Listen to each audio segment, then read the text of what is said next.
Yeah, so, how's everybody today?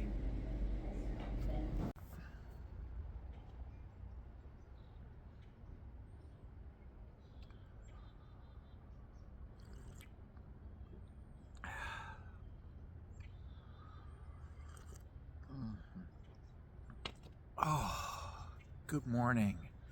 Good morning, good morning, good morning. Yeah, okay. Oh, I'm here in the backyard.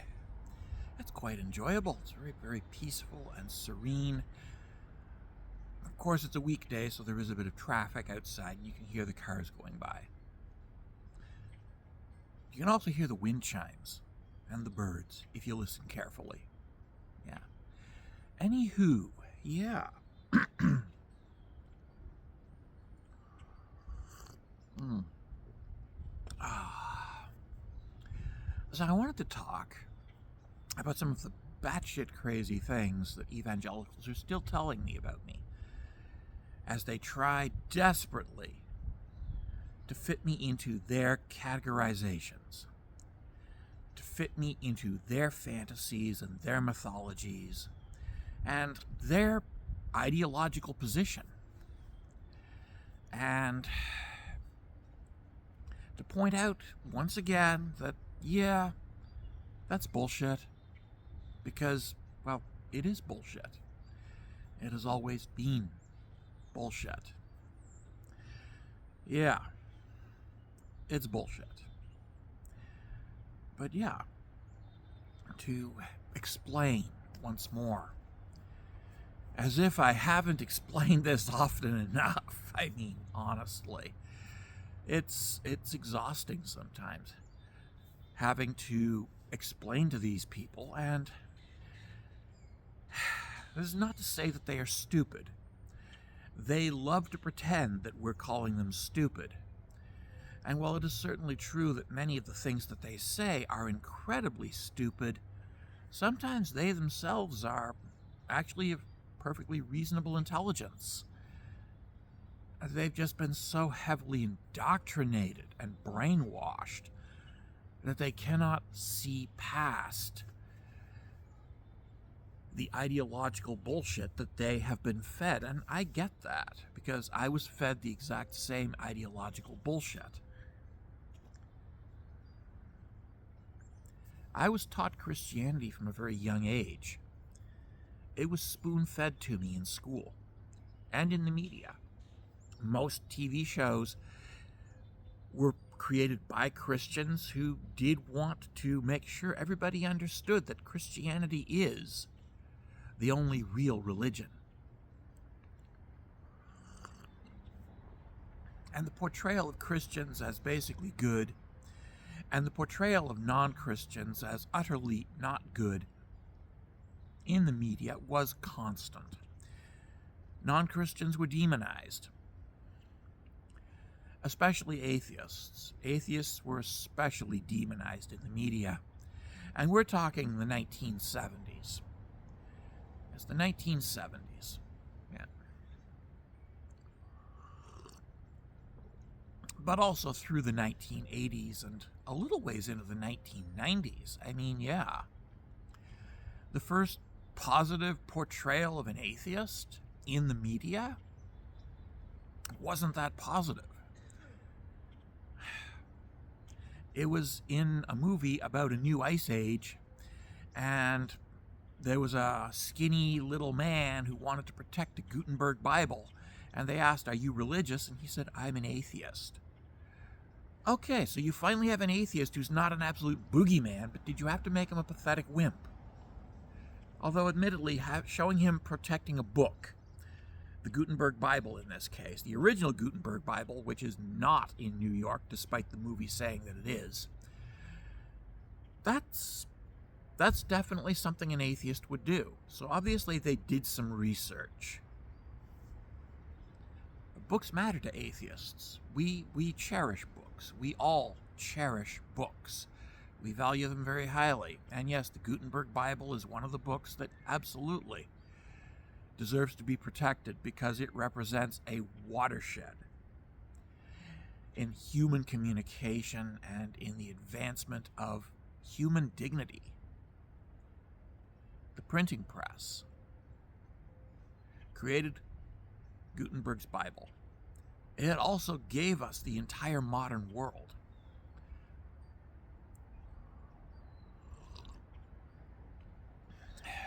Man. The modern world exists because of the printing press. Without it, I would probably be an outlaw living in the woods, hunted by noblemen, even as they hunted for foxes and deer. Yes. Yeah. Because, yeah, there's no way that I could function in a medieval society. I would absolutely lose my shit. Yeah.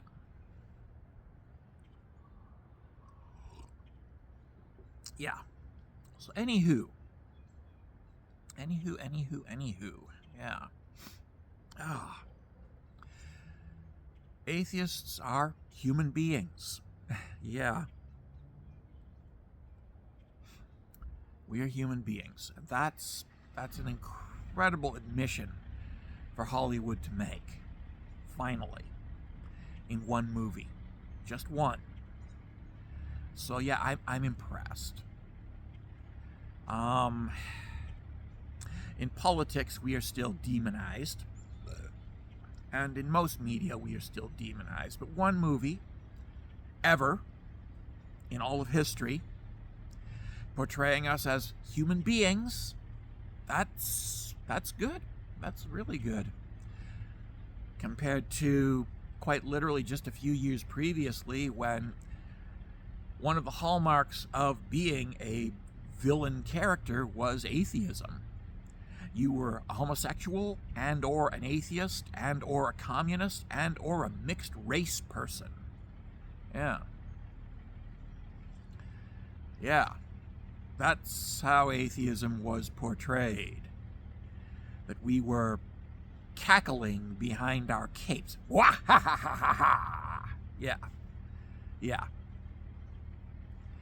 That was the portrayal of atheism in the media when I was growing up.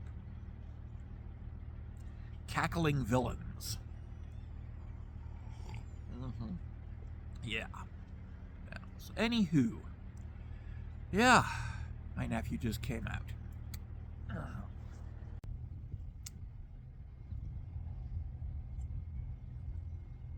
Honestly, I'm surprised that evangelicals weren't all over the movie The Day After Tomorrow for its positive portrayal of an atheist character. I mean, yeah. Growing up, atheist characters were always villain-coded, gay-coded, psychopathic-coded boogeyman characters who, yeah, the old mustache twirling and the cackling behind the cape, and yeah, and the effeminate mannerisms. Overly effeminate mannerisms. Yeah, that was how we were portrayed. Yeah. We were villain-coded and we were gay-coded in Hollywood. That was how you knew a character was an atheist. Yeah.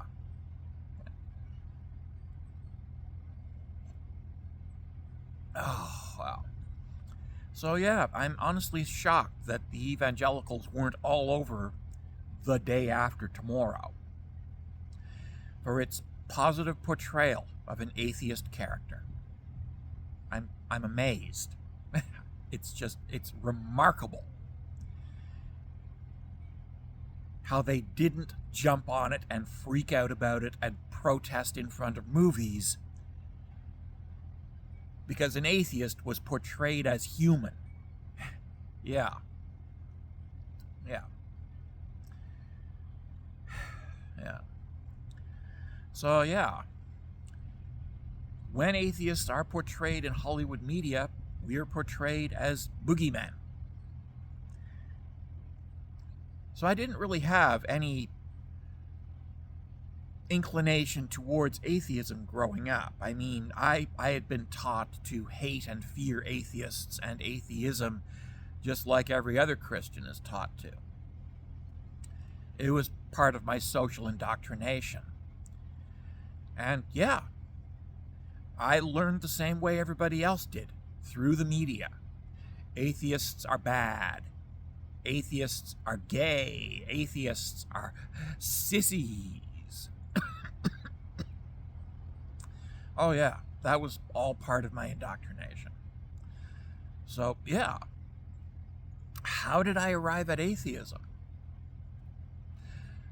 Well, it's very simple.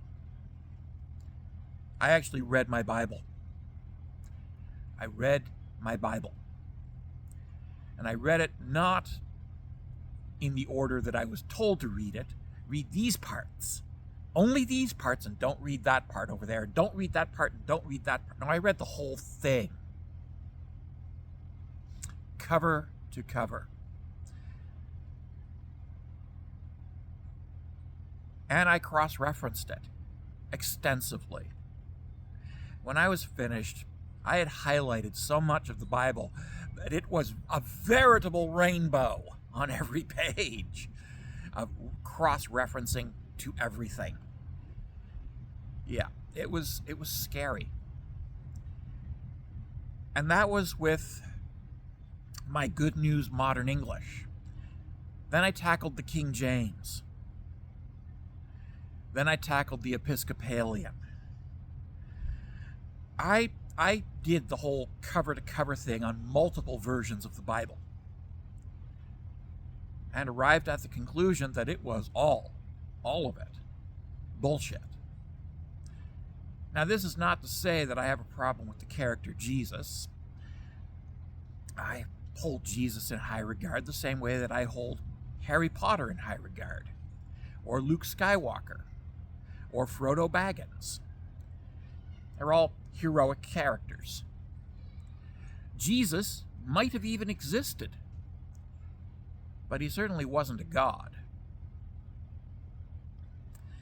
The fairy tales attached to him did not happen. If he was crucified, he did not rise from the dead. He stayed dead.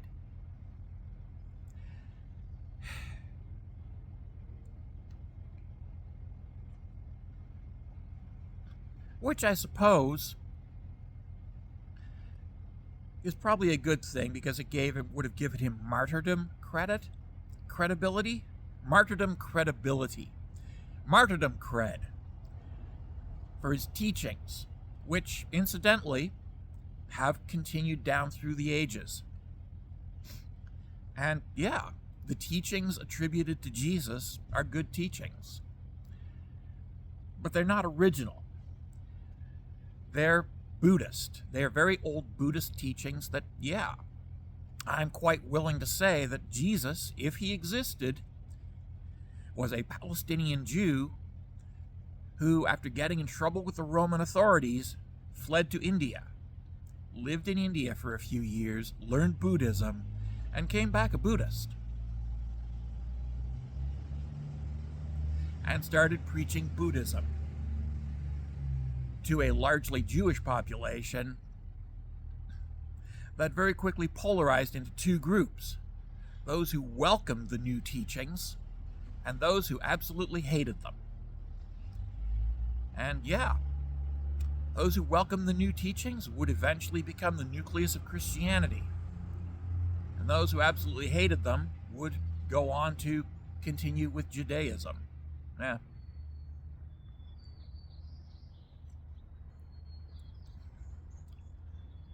But yeah, being kind to people, being good to people, being nice to people isn't original to Jesus. It's Buddhist teachings, and much of the Buddhist teachings were originally Hindu teachings. So yeah, the Hindus did it first, the Buddhists refined it, and then the Christians picked it up at some point and ran with it. Yeah. But they're good teachings. Love thy neighbor as thyself. Whatever thou dost unto these, the least of mine brethren, that also thou dost unto me.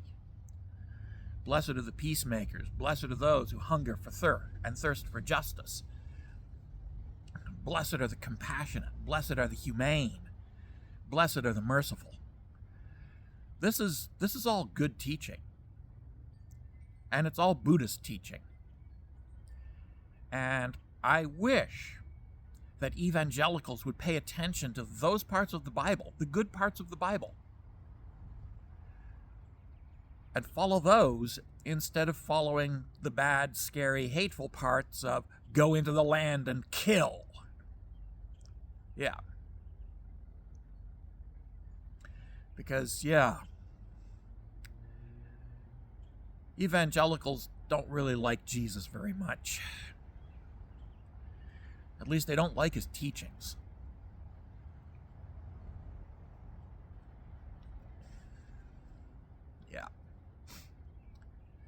Yeah. Well, anywho. Looks like a beautiful day. I've got a few things I need to do. But everybody out there, take care, be well, stay safe, love you all. And remember, be kind to each other. That's a core Buddhist teaching taken from the Sutras of Ganesh and subsequently modified and augmented by the Christians, the early Christians, attributed to Jesus and held by early Christians. Be good to each other, be kind to each other. Or as Bill and Ted said, be excellent to each other.